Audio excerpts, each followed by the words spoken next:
হরিপুর গ্রামে বসবাস করত ভজন ও তার স্ত্রী মল্লিকা।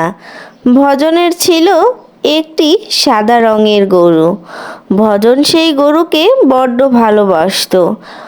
এত অভাবের পরও ভজন তার সেই শখের গরুটা বিক্রি করে না, কারণ সেই গরুটি ছিল তার বাবার দেওয়া শেষ উপহার। তারা দুজনে না খেয়ে থাকে। তারপরও ভজনের সেই গরুটি বিক্রি করতে ভজন কখনোই রাজি হয় না। ওগো শুনছো, তোমার সাথে কিছু কথা ছিল। সেই কখন থেকেই তো গরুকেই আদর করে যাচ্ছ। আমি যে কখন থেকে তোমার পেছনে দাঁড়িয়ে আছি, সেদিকে তোমার একটু খেয়াল নেই। আসছি গিন্নি, অমন করে রাগ করছো কেন? এই তো দেখছো না, আমার শখে রাজার সাথে আমি কথা বলছি, তাই তো তোমার দিকে একটু খেয়াল করিনি। হ্যাঁ হ্যাঁ, সেটা আর আমাকে বলতে হবে? রাজার কাছে থাকলে তো তোমার দুনিয়া কোথায় কি হলো সেদিকে তোমার কোনো খেয়ালই নেই। তা তুমি এখনো কি রাগ করে থাকবে নাকি বলবে আমার আবার রাজাকে নিয়ে মাঠে যেতে হবে?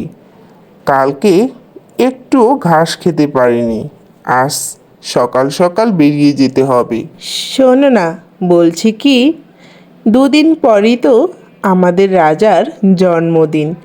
তাই বলছি, আজ যদি তুমি কাজ করে কিছু সেমাই, চিনি, দুধ নিয়ে আসতে, তাহলে আমরা সকলে মিলে রাজার জন্মদিনটা পালন করতে পারতাম।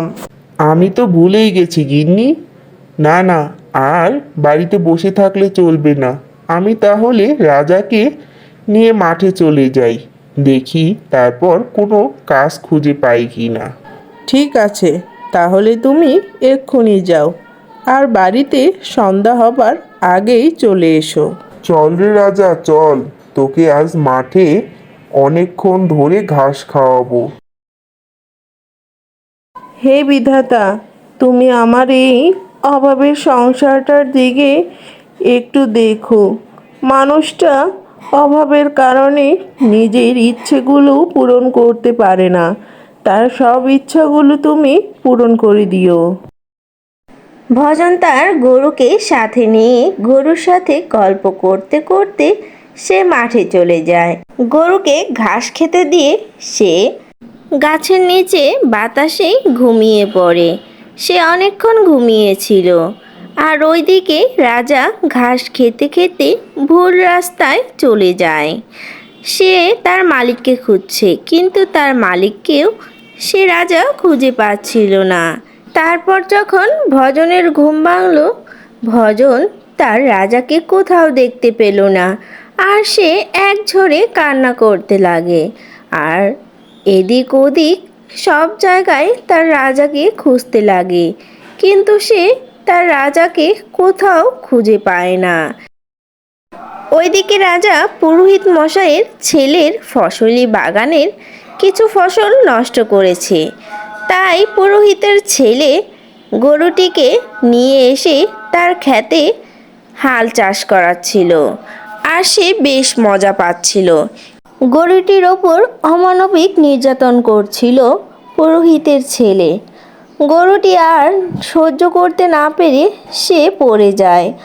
আর এ দেখে পুরোহিত মশাইয়ের ছেলে বলতে লাগলো, আরে আরে, এ গরুটির আবার কি হলো? এ তো ভজনের গরু না, ও এই ক্ষেতেই পড়ে থাক, আমি বরঞ্চ এখান থেকে চলে যাই।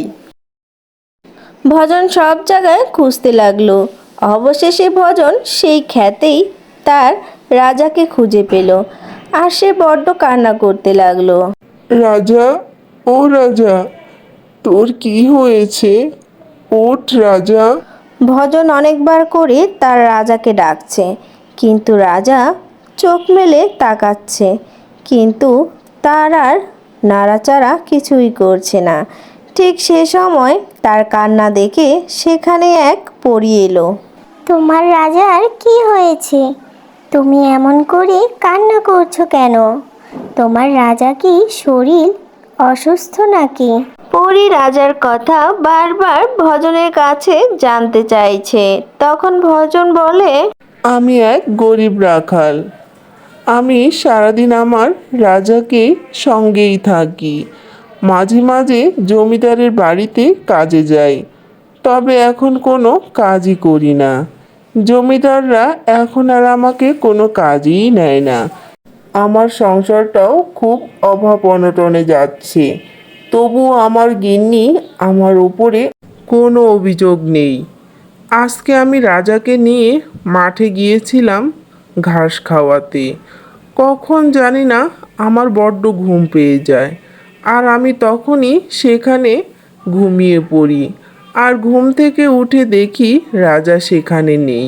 আমি সব জায়গায় খুঁজে দেখেছি, তারপর দেখি আমার রাজা এইখানে পড়ে আছে। অনেকবার ডাকছি কিন্তু সে উঠছে না। ও, এই কথা। তুমি তো অনেক ভালো রাখাল। তুমি সত্যবাদী, আর সত্যবাদীকে মহান আল্লাহ তাআলা অনেক পছন্দ করে। তুমি আমাকে যা বলেছ একদমই সত্যি কথা বলেছ, আর আমি তোমার কথা শুনে অনেক খুশি হয়েছি। আমি হয়েছি এক জাদুর পরী। তুমি আমাকে এতক্ষণ ধরে যা বলেছিলে সবই সত্য কথা বলেছিলে, তাই আমি খুশি হয়ে তোমার রাজাকে সুস্থ করে দিচ্ছি। তখন পরী জাদু করে রাজাকে ঠিক আগের মতো করে দিল, আর বলল, এটা কিন্তু কোনো সাধারণ গরু নয়। দেখবে বাড়িতে নিয়ে গেলেই এর কাজ শুরু হয়ে যাবে, যা তোমরা কখনো ভাবতেও পারোনি। ভজন তার রাজাকে পেয়ে বেশ খুশি। কান্নামাখা চোখে পরীকে বলতে লাগলো, পরিবন্ধু, তোমাকে অসংখ্য ধন্যবাদ। তুমি আমার রাজাকে আমার কাছে ফিরিয়ে দিয়েছো। আমি আর কখনোই আমার রাজাকে একা ছেড়ে ঘুমিয়ে পড়বো না। আমার অনেক ভুল হয়ে গেছে। আমি তাহলে আজ আমার রাজাকে নিয়ে যাই। এই বলে পরীর কাছ থেকে রাজাকে নিয়ে সে বাড়ি চলে গেল। রাজা বাড়িতে এসেই পুরো শরীর তার স্বর্ণে ভরে গেছে, আর তার শরীর বেশ স্বর্ণে চকচক করছে। তা দেখে ভজনের গিন্নি বেশ অবাক হয়ে যায়, আর ভজনকে ডাকতে থাকে। ভজন এসে দেখে সত্যি গরুর পুরো শরীরে স্বর্ণে ভরা। তখন সে সেই পরীর কথা তার বউকে বলে, আর সে বলে, এ কোনো সাধারণ গরু নয়, এ হচ্ছে জাদুর সোনার গরু। সব কিছু বুঝতে পেরে গিন্নি বলে, সব কিছুই মহান আল্লাহ তাআলা আমাদেরকে উপহার দিয়েছে। তুমি অনেক পরিশ্রম করেছো, তাই হয়তোবা আজ তুমি তোমার পরিশ্রমের ফল পেয়েছো। এরপর থেকে ভজন ও ভজনের স্ত্রী জাদুর সোনার গরু পেয়ে মহা খুশি। তারা আর এখন অন্যর বাড়িতে গিয়ে কাজ খোঁজে না। তারা এখন স্বর্ণের গরু থেকেই অনেক স্বর্ণ পায়, আর সেগুলো দিয়েই বাজারে বিক্রি করে অনেক টাকা উপার্জন করে।